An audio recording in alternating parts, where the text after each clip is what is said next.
যদি জানতাম জীবনের সব চাওয়া পূরণ হয় না, তাহলে কখনোই তোমাকে চাইতাম না। কারণ আজ তোমাকে পাওয়ার চেষ্টায় নিজেকে কোথায় যেন হারিয়ে ফেলেছি।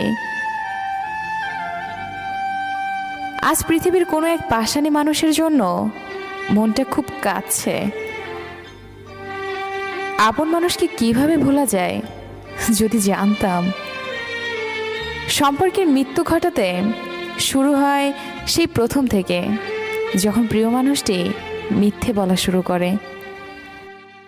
জীবনের ক্লান্ত পথে নিজেকে হারিয়ে ফেলেছি। চলতে চলতে আজ অচেনা পথে এসে দাঁড়িয়েছি, তবু পেলাম না সুখের দেখা। তোমার শহরের কোথাও নেই আমি, অথচ আমার পুরো শহরটাই তুমি। তুমি আমার ব্যস্ততা, তুমি আমার অবসর। গিরগিটি